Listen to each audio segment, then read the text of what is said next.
This is the winter we didn't get. Yeah. This is not winter. I know. I grew up in Ohio. That's fine. Me too. I grew up in Ohio. So if I never see snow again, that's okay. Are we going to do an all-women front row? Yes, Here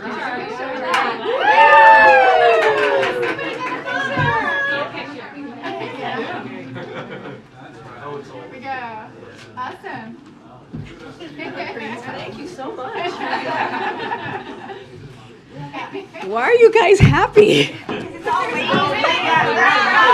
The ladies in the front row. And it's Friday. Oh my gosh. So then I'll just start in the back then. Look, the guys. Well, happy Friday. And yes, it is an all ladies crew in the front row. I wonder if there's history making here today. All right. Good afternoon, everyone. Happy Friday. I'm not sure what's going on with Andrea here. Got it? You're good?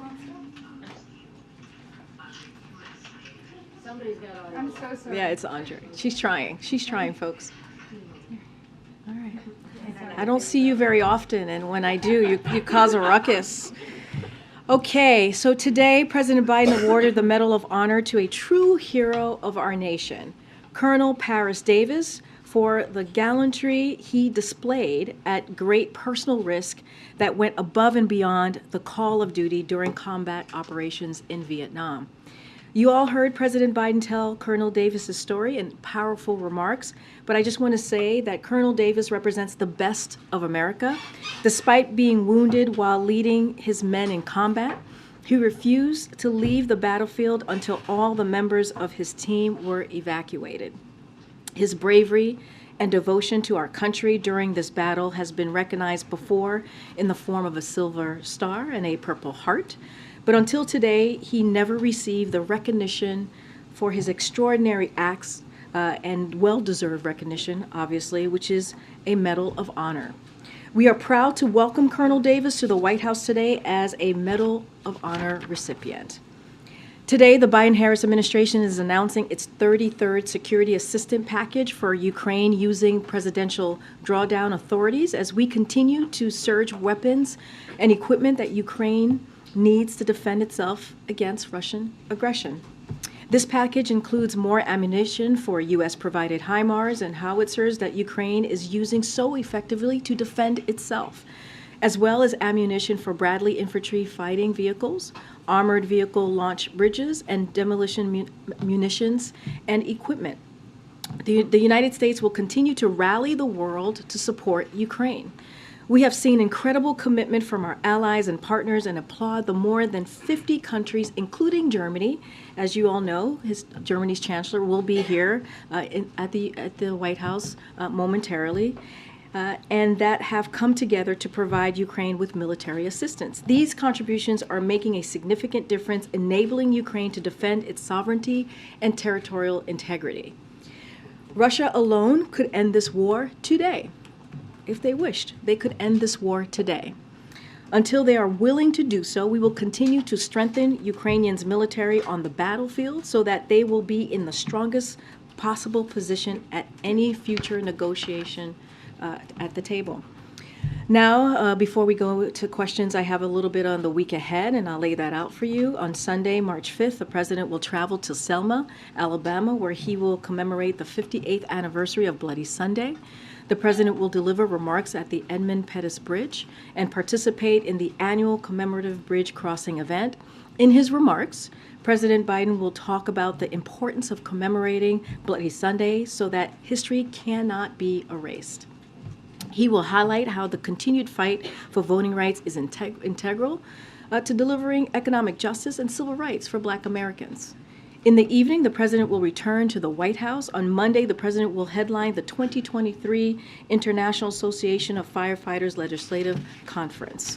On Thursday, the president will release his budget. The budget will show how the president plans to invest in America, continue to lower costs for families, protect and strengthen Social Security and Medicare, reduce the deficit, and so much more. We will have, of course, more details to share with all of you next week. On Friday, the President will welcome President Ursula von der Leyen of the European Commission to the White House. The leaders will review the strong cooperation between the United States and the European Union to support Ukraine as it defends its sovereignty and democracy, and to impose costs on Russia as for its aggression against Ukraine. They will also discuss U.S.-EU coordination to combat the climate crisis through investing in clean technology based on secure supply chains.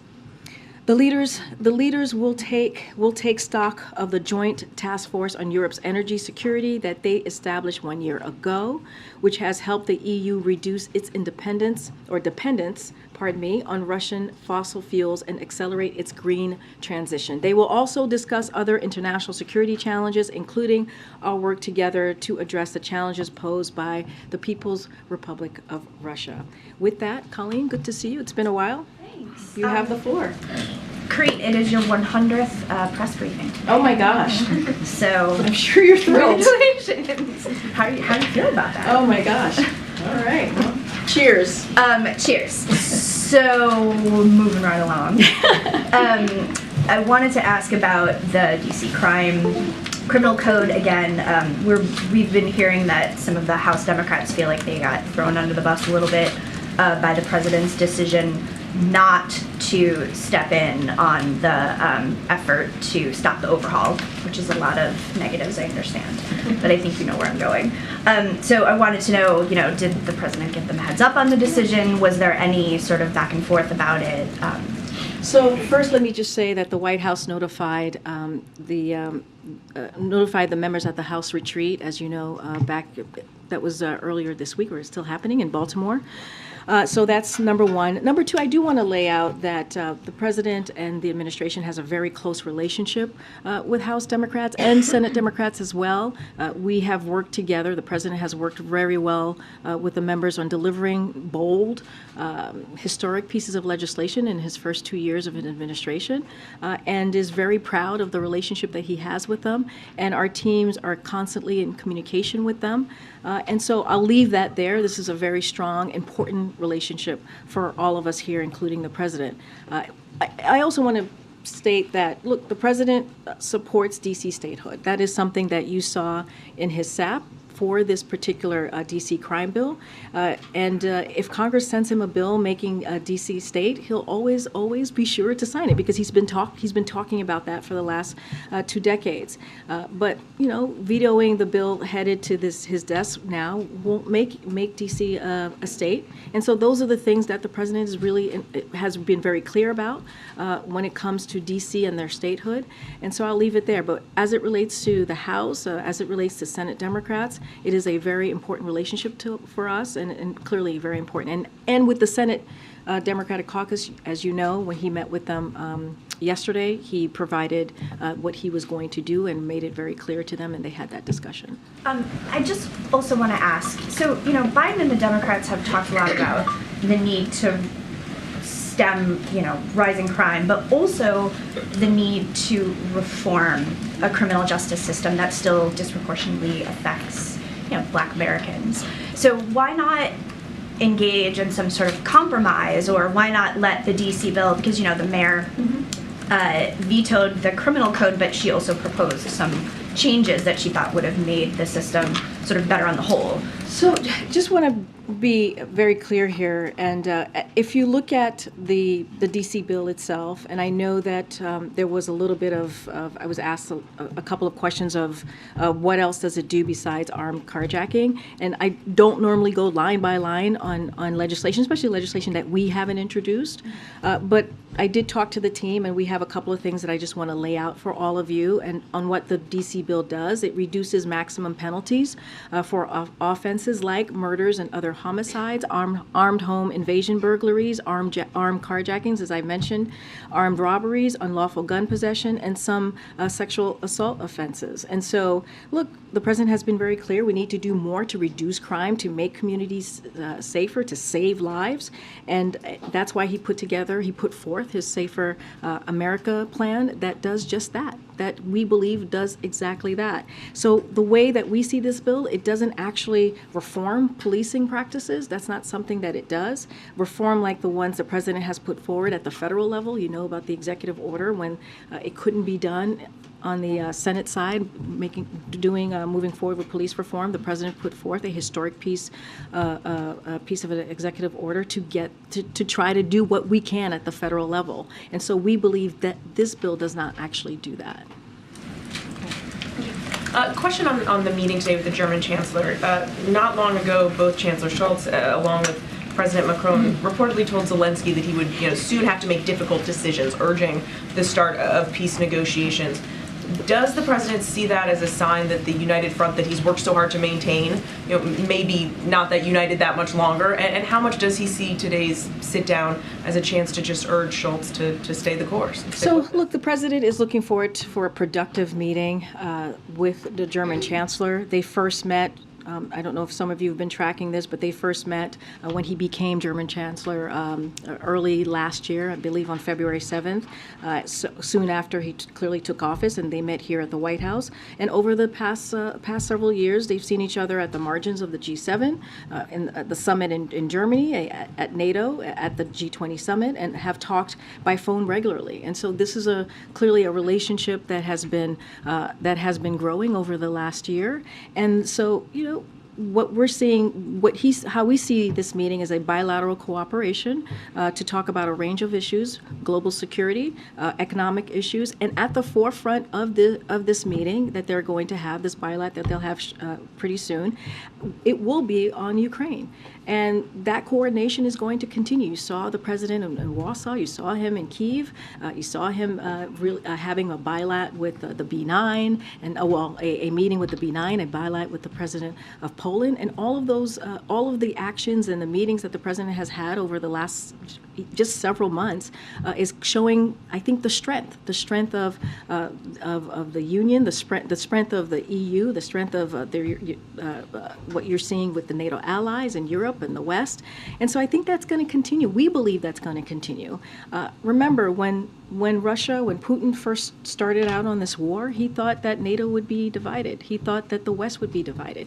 And we just have not seen that. If anything, we're seeing more coordination and more support for the people of Ukraine, for President Zelensky and the efforts that they're doing on the ground to defend their democracy. But you are seeing signs that the approach is starting to look a little bit different, right? You say over and over again here, the president says, nothing about Ukraine without Ukraine, and yet you do see some allies saying, it is time to get to the negotiating table. They're concerned that they'll be able to do this for as long as it takes, as the president says. So does that not spark concern and worry amongst the president? But look, Mary, we want this war to end. We do. We want this war to end. But it doesn't look like Russia is going to do that, right? And it is up to, they could end this war today, but they're not.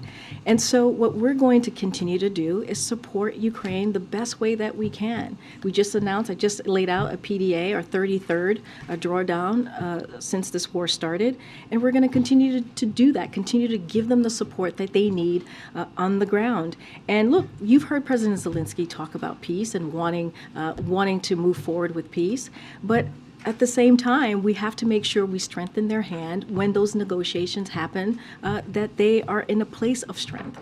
And so that's what you're seeing from this president. That's what you're seeing from the allies across the globe. And you're going to see the president meeting with the German chancellor today. We're going to continue to show that supportive front, that coordination. They're going to have that discussion. And you saw that last week when the president was in Eastern Europe.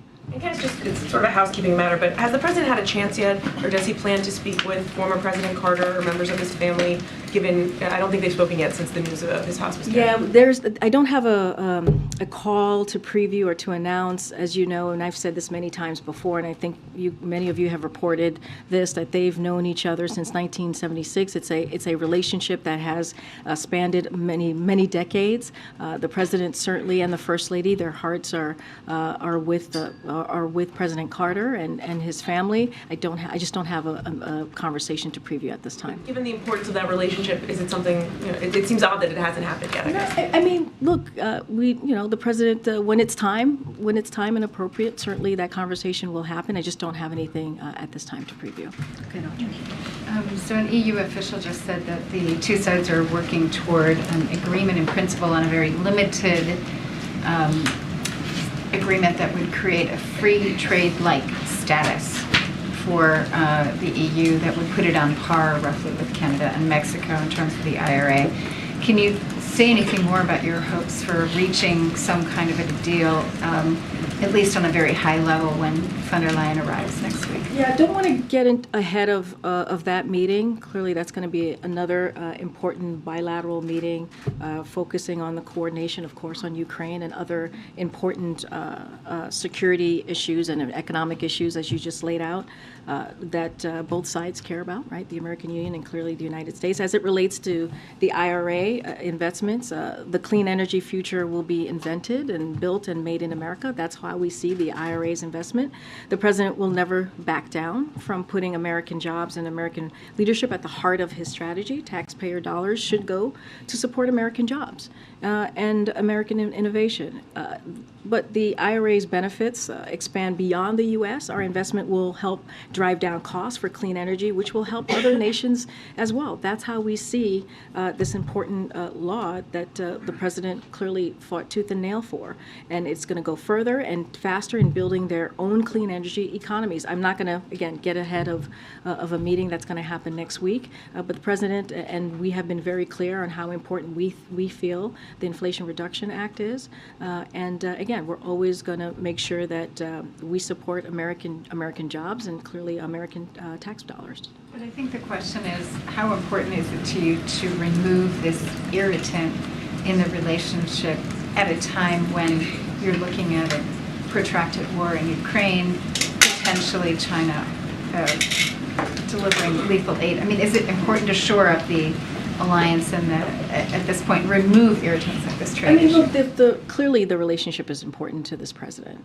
You have seen him across 2 years rebuild our relationship with our allies, something that was almost decimated in the last administration. We have a president who understands the importance of those types of foreign leadership relationships, who had them for many years before becoming president. And so, of course, we want to make sure there's a good working relationship, and you're going to see him continue to do that. Again, I don't want to get ahead of what the agenda is going to be or what's going to be discussed with the EU next week. But what I can say, it's an important conversation that will continue. They will have. It'll focus on clearly Ukraine, that continued coordination and support for the Ukrainian people as they are bravely fighting for their democracy. And just one on the domestic front, on the budget, to what extent are you expecting the care economy and all those proposals that got removed from the previous pieces of legislation to come back? Will we see those items come back in one by one? So I'm not going to get ahead of the president's budget. It's going to be released next Thursday, March 9th. But clearly the president remains committed to fighting for paid leave and child care policies. That is something, clearly he fought very hard for it in the beginning of the year as we were trying to move forward with that piece of legislation. And we believe fighting for what I just mentioned, paid leave and child care, is going to help grow the economy. It's going to help give American families and Americans across the country a little bit of a breathing room. But again, I'm just not going to get ahead of the president's budget that will be out next week. Thanks, Karine. Just following up on Colleen's question on the DC crime bill, the House Democrats who are expressing anger and frustration, they are in part saying that they wish they had known sooner what the president's position would be. As you know, a whole bunch of House Democrats already voted against the bill. Why didn't the White House make this position clear before that vote had taken place in the House? So look, when we put out the SAP, I think it was around the State of the Union, I think that's when the SAP came out, we were very clear on where the president was, which is making sure that he continues his commitment to DC statehood. And that's what you saw in that SAP, in that support for DC statehood. And at the time, many times, even earlier this week, many of you were asking me, I think your colleague was asking me, which direction the president was going to go. And he never made that clear in that SAP. And I think as it was becoming, we always let the process in Congress go through, right? Whatever mechanism they take, however it moves forward. So we're always very clear and careful about that. But as it now looks like it was going to come to his desk, we wanted to communicate where we were going to go. We wanted to communicate how the president was going to move forward with this particular bill, and we did, and we laid that out. We're explaining that now why he is moving forward in that way, and the White House and congressional Democrats, as we have known, have come together on many different things to deliver for the American people, and the president wants to continue to do so. I guess, the president supports DC statehood. He's been clear about that, but he's not going to veto this bill from Congress, which does amount to Congress sort of meddling in DC's own governance, right? So how do you square that circle? Both things can't be true. No, we believe both things can be true. Look, right now, DC is not a state. This is coming to the president, right? This is something that's coming to his desk, and he has to take action.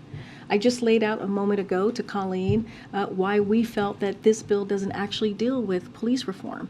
This president has been someone for many years, many decades, who has always put the safety of American families, certainly across the country, first. That's why he put together his Safer America plan that lays out 100,000 cops in communities to work with communities to make sure that communities feel safe. The cops plan, that is something that the president started as senator. It's actually a policy that Republicans want to not fund and take away an option to make communities safe. So this is something that the president cares about very strongly. And the way that we see it is that this is coming to the president's desk. This is not a legislation that he put forward. DC is not yet a state, even though he supports DC statehood. And he had to make a decision. Look, again, we let the process move forward in Congress, and we felt this was the time to make that decision. I just had a quick follow-up on East Palestine. Senator Manchin said this week that the president visiting there would give confidence to the residents. Obviously, I know you guys haven't announced anything, no plans right now for him to go there, but do you think it could make a difference for the president to go, even if all that accomplished was to give some sort of reassurance to many of the residents there who are still very worried and upset about what happened? Look, I believe you heard from the president just yesterday, who said that he's planning to go there at some point. What he's going to do is when that happens, we're going to coordinate with state and local officials to make that trip occur. Look, what the president has been focused on is making sure that we make the community, the people in East Palestine, whole again, to make sure that they get what they need to feel safe, to make sure that they feel like their community is healthy again. That's why that's why we made sure that the air is safe, right? That's why we made sure the water is safe.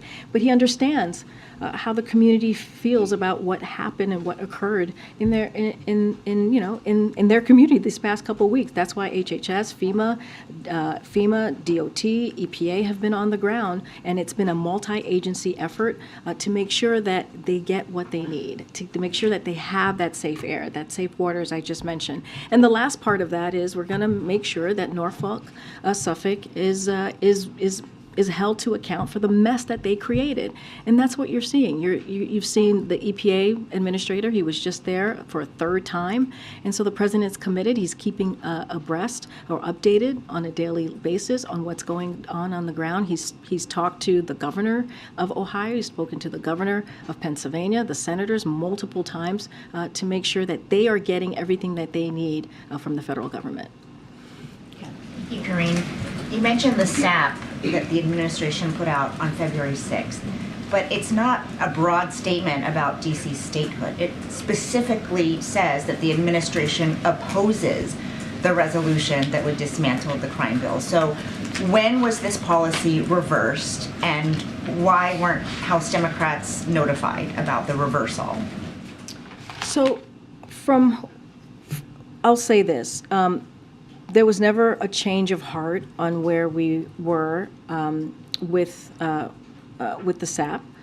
The SAP, the way that it's laid out, speaks to the president supporting DC statehood. That is where we were. That's what we were at the time. Wanted to make sure that we again lifted up where the president has been for the past decades, making sure that DC, fighting for DC to become a state. And we actually say in the SAP that if Congress wants to move forward in that way, we should pass H.R. 51, make D.C. the 51 state. And so we never laid out where the president was going to go once it came to his desk, because we wanted to allow Congress to move forward in the way that they normally do with the mechanism when a piece of legislation moves forward.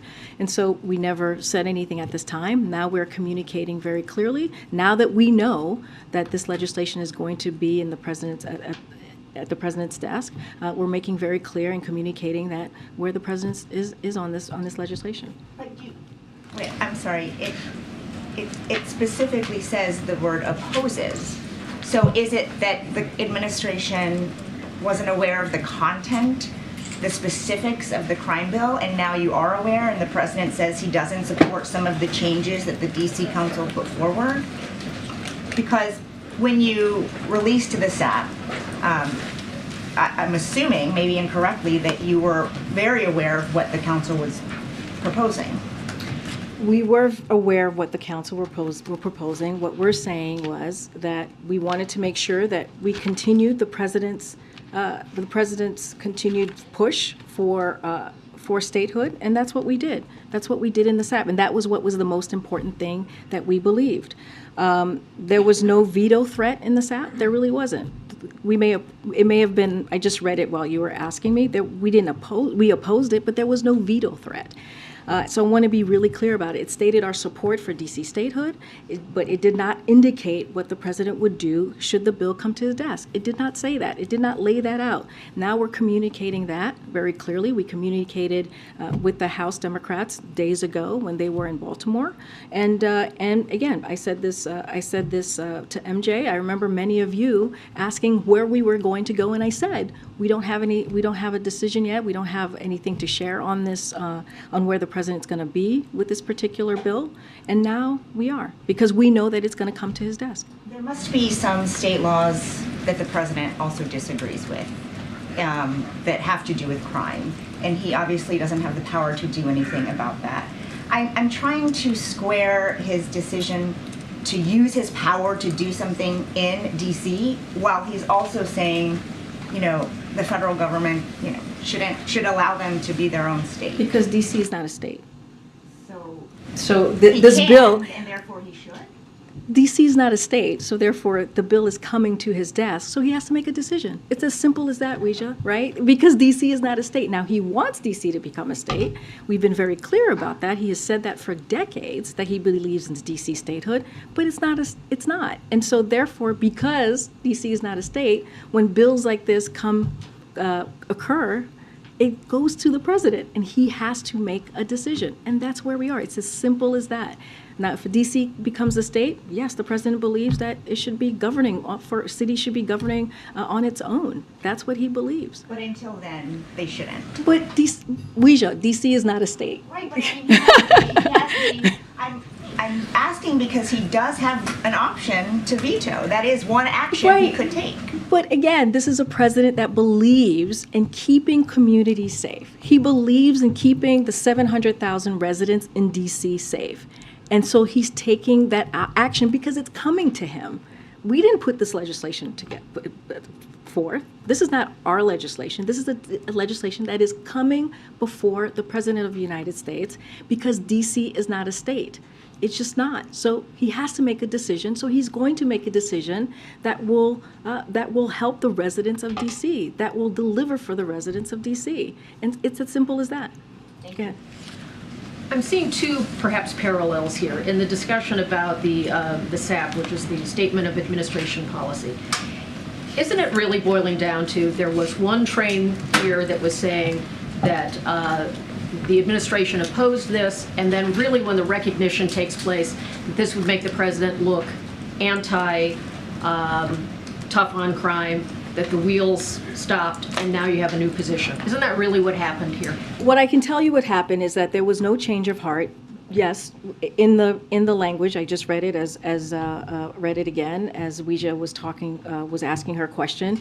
There was the word oppose, but we never indicated, which is not unusual. It is not unusual for the SAP for the president to not indicate if he will veto or if he will sign. It is not unusual to do that. Now that we know that it's going to come to his desk, we're communicating that very clearly. The president communicated that with all of you yesterday. And so now we have made a decision of where we're going to go with this particular piece of legislation. Because, those of us who cover this read these things all the time. The general public may not even know what we're talking about here. No, but it seems like pretty sure they're not. There was a bureaucratic push in one direction on this, and then when it reached a certain point, and crime is a big issue in America in certain cities. We saw it reflected in the election in Chicago. We know it's a concern. It's been a concern in the city that many of us live in here. And then boom, the president has to make a decision, and he's going a different direction than the administration set up. Isn't it really just that simple? I wouldn't say it's that simple. First of all, let me just step back for a second. This is, when you look at crime and the rise of crime over the last couple of years, this is something that the president inherited, and he took action, right, with Safer America plan and making sure that he did everything that he can using the tools that he has in federal government to put forth a plan that will keep communities safe. I talked about the 100,000 cops to put them in communities, working with communities to make sure communities feel safe. And that's not just that. There's the COPS program, right? And we're going to see from the president's budget how his commitment to that, to his commitment to COPS. What we are seeing is we saw DC Council put forth a piece of legislation. They're not a state. They went through their processes, right? They went through their mechanics. It ended up in Congress. We put out a SAP saying, yes, we oppose it, but also we support DC statehood. That's what it says in our SAP. But we never indicated from that where the president was going to go, because we were also letting that process play out in Congress. Now that we know that it's coming to the desk of the president, we're communicating where the president stands on this piece of the DC crime bill, this piece of legislation. The other sharp turn quickly, Yep. On East Palestine. Not going to go, not visiting, no plans to visit. Not at this time, as you heard from the president. Himself says, okay, we're going to go there at some point. At some point, Okay, yep. so there's a political critical mass that has been building, and it would appear that this is one of those national events where people will not be satisfied until the president himself goes there, even if you have all of your important cabinet level officials go. So it also appears as if not going to go, okay, now we're going to go. So what are the factors that will be required for the president to go? Is it a specific deliverable that he can bring? Is it a specific invitation from local officials? Is it a certain kind of window where he will feel comfortable? Well, he already got an invitation from the governor. I think you heard the governor said he's welcome to come to Ohio. He's been to Ohio many times before during his administration, so it's not unusual for him to go there. Look, I don't have anything to preview. The president was asked a question, and he answered it very honestly. And once we have more to share as if there is a trip ahead, we're going to coordinate. It would be coordinated with the state and officials on the ground, and we'll certainly lay out what that. I mean, the president himself said, "No, I have no plans to go," and then yesterday said he'll go at some point. So I'm just trying to get. I think what is the switch? he was asked a direct question, and he's been updated throughout, being regularly updated on what has been happening on the ground by his team, by the local and state officials in Ohio and Pennsylvania. And I will just leave it there. We know the president. He answers a question very honestly, and he said, sometime in the future I will probably go. But I don't have anything to share. We don't have a plan for the president to go at this time. We don't have anything to preview to all of you at this time. It's just he was asked the question, and he answered it honestly. Thanks. Just on the DC issue, just one point of clarity. Does the president view this as a one-time interference in DC affairs, or does he hold out the possibility that could happen? That's a hypothetical that I can't answer from here. There was a specific issue that came before us, and the Yeah, but you're asking a hypothetical that I can't answer at this time. Senator Menendez urged the president yesterday to appoint or nominate a Latino American as Fed vice chair. Can you say, I know you don't want to get ahead of the process, but can you say publicly whether a Latino American is under consideration? I'm not going to get ahead of the process. Hey, a couple questions. One is I wanted to ask for the administration's response to Walgreens saying that they won't distribute abortion pills in states where Republican governors have asked them not to. Want to know what you all are thinking, and are you concerned that other pharmacies who have been threatened with potential legal action will follow suit? Yeah, I have a statement here that I want to read out to all of you. So elected officials targeting pharmacies and their ability to provide women with access to safe, effective, and FDA-approved medication is dangerous and just unacceptable. We've said this before. I've said this before. This pill that has been on the market for more than 2 decades, and is regularly used for both miscarriage and management and abortion, as also it's used in more than 60 countries. The Department of Justice has already independently issued an opinion related to this issue that is at odds with this dangerous effort. This is all a part of a continued effort by anti-abortion extremists who want to use this arcane law to impose a backdoor ban on abortion. The administration will continue to stand by the FDA's expert judgment in approving and regulating medications, and in the face of barriers to access and concerns about safety of patients, healthcare providers, and pharmacists, we will continue to support access to this critical medication within the limits of the law, which is why the president issued his January recent presidential memorandum that aims to preserve continued access to a safe drug that, and will emphasize again, is used for miscarriage management and abortion. So that is what we wanted to say on the Walgreens front. So it sounds like you all think it's dangerous. Are there any sort of mechanisms that you see for continuing to provide access in those cases? Has the White House been in touch, or the administration been in touch with Walgreens? I mean, it's a huge pharmacy throughout much of the country. No, totally. I totally understand, which is why we're saying this is unfortunately unacceptable and dangerous. Look, the Department of Justice is independently issued an opinion related to this. I'm not going to get ahead of that, or I'll just, make sure, refer you to that. But I'm just not going to have anything more than what I just laid out. Shifting gears totally, I wanted to ask you about inflation. The Fed said today, actually, in its semi-annual report to Congress, it suggested that more rate hikes would be needed to curb inflation. And I know you all have been fairly confident that inflation is slowing and that this would all lead to a soft landing. I'm curious if you all still feel that a soft landing is possible, and if so, can you help me understand why you are so confident in that assessment? And we have said that there's going to be it's going to go into a steady and stable growth, and sometimes there'll be some up and downs, right? We have been very clear about that. I think the last Brian Deese's last briefing, he actually laid that out for all of you. Look, the way that we see it, and the reason why we feel very confident in this, is that the president's economic agenda, the way that we see it, and others have as well, is that it's making progress to bring inflation down. You have inflation that's down by 30% from last summer, but we always understand that there's more work to do. And we also understand that the way that we got here is because of COVID-19. It's because of Russia's war against Ukraine. All of those things have disrupted global energy, food supplies, and caused inflation to spike around the world. But the president's going to continue to do everything that he can to lower costs. You're going to see his March 9th budget in less than a week at this point. We helped to lower gas prices by $1.60. It is now by $1.60 a gallon from its peak from Putin's war. The real wages are higher than they were 7 months ago, and so we're going to continue to do that. Let's not forget when we think about the pieces of legislation that were passed under this president, capping insulin by $35 per month for seniors on Medicare. Those are the things that matter. Now we see pharma companies like Eli Lilly doing the same, but for all Americans, capping at $35. Those are the things that we're going to continue to work on to lower costs for people.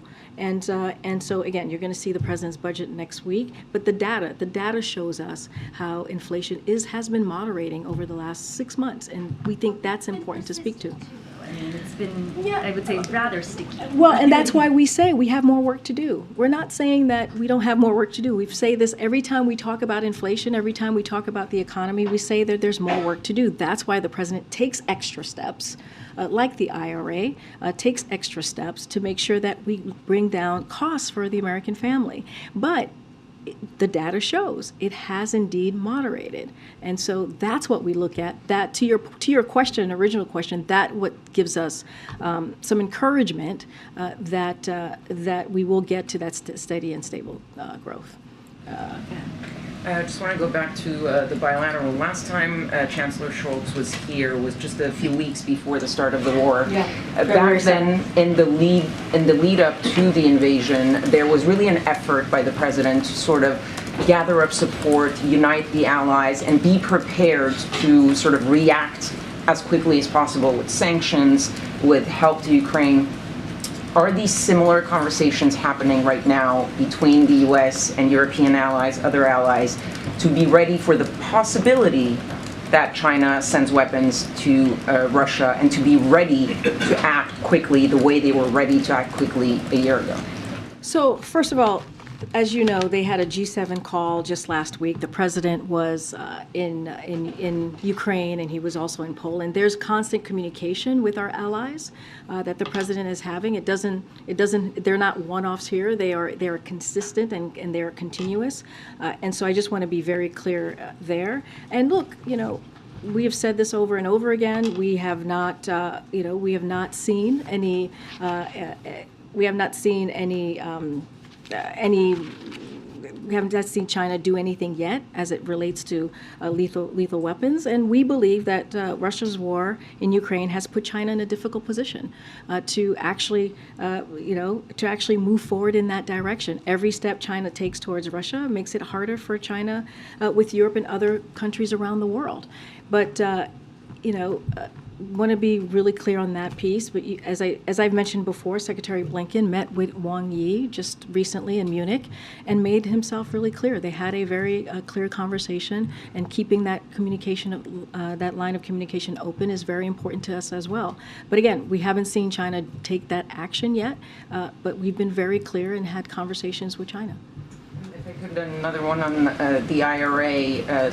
This meeting with Chancellor Scholz is one of several meetings with European leaders. When President Macron was here for the state visit in early December, the message of the administration was, we are in listening mode, we're hearing the concerns of our European allies, and we're having discussions. Has there been any progress, any change, or is this still hearing, listening mode? And so I spoke to this a little bit. These relationships are clearly important to us. We're still in listening mode. We're still in discussion, and just don't have anything more to share on what's next with that. But we think the Inflation Reduction Act is incredibly important to the American people, to our taxpayers. We're always going to make sure that we support American job and American innovation. The president will never back down from that, and so I'll just leave it there. Tennessee's governor signed 2 anti-LGBTQ bills into law on Thursday, one that bans many drag performances from taking place on public property. Another bans most gender-affirming care to transgender youth. What does the White House make of these laws, and is there anything you can do or planning to do about these laws? So I'll say this, the American people are focused on so many issues. We just talked about economy, we just talked about inflation, we're talking about safer communities and schools. And good health care, all of the things that you all ask me every day. And you all know that's what the American people care about. That's what, even when they went to vote in November, those were the issues that mattered the most to them. But instead of doing anything to address those real issues that are impacting American people, right now you have a governor from Tennessee has decided to go after drag shows. What sense does that make, to go after drag shows? How is that going to help people's lives who are thinking about the economy, who are thinking about making sure their kids are going to be safe when they go to school, or their communities are safe? But that's what he wants to focus on. So it's part of a larger pattern from elected officials who espouse freedom and liberty, but apparently think that freedom of speech only extends to people who agree with them. And that's what we're seeing from what's happening in Tennessee and other places as well. So So, don't take my words for it. And on this issue, the governor himself hasn't been able to. If you think about this particular issue, he hasn't been able to cite any examples, anything, to show that drag shows in public spaces are a problem. He hasn't. He hasn't laid that out at all on why this is an issue for American people. So I've said this before from here. I said this, I believe, last week, and we'll keep saying it, that these ridiculous policies aren't just unnecessary. They are dangerous. They vilify our fellow Americans. And at a time when LGBTQ Americans are facing higher risk in violence, mental health issues, and it is unacceptable, it is completely unacceptable for a governor to be moving in this way, to be with such a bill, and it is also unfortunate. What's your message to the LGBTQ youth in the state, as well as drag performers? What's your message to them? So the president always has been very clear when it comes to vulnerable communities like LGBTQ community, that he has their backs, and he has a record to show that. He has a record that shows that he supports this community and will continue to be there for the community as long as it takes. Go ahead. Thanks, Karine. I want to go back to something I asked you just the other day. We're talking about safer communities, and that is the issue of cartels. The Attorney General was asked whether or not he'd be open to labeling the top cartels in Mexico as foreign terrorist organizations. He said he didn't oppose the idea. Just yesterday, Bill Barr, his predecessor, Merrick Garland's predecessor, went a bit further, saying that the U.S. should have a military presence inside Mexico. So now it's the two most recent attorney generals, one in a Democratic administration, one in a Republican administration, basically saying we can do more about this issue going forward. So a couple questions along that line. Does the Biden administration need to reassess its posture as it relates to taking on these cartels? I'm just not going to get ahead of what the Department of Justice said, of what Merrick Garland said. As you know, they move in an independent way. I'm just not going to get ahead of any policies that may be coming out from the Department of Justice, and I'll just leave it there. What about Bill Barr suggesting that maybe we put a military presence or have a military presence inside Mexico? I'm not going to comment. I'm not going to comment on what Bill Barr has said. But has the president ever thought about that idea or considered that idea? But you're asking me to comment on Bill Barr, who was the Attorney General during Trump's administration. I'm just not going to comment. What about the general idea, Oh, though? okay. Hold on. So the pool has to gather. What's the plan? Oh, the Schultz visit. Okay. All right. So what are you doing? We're going to wrap it up? Wrap it up. Okay. All right. We got to wrap it up. Sorry, guys. Have a great weekend.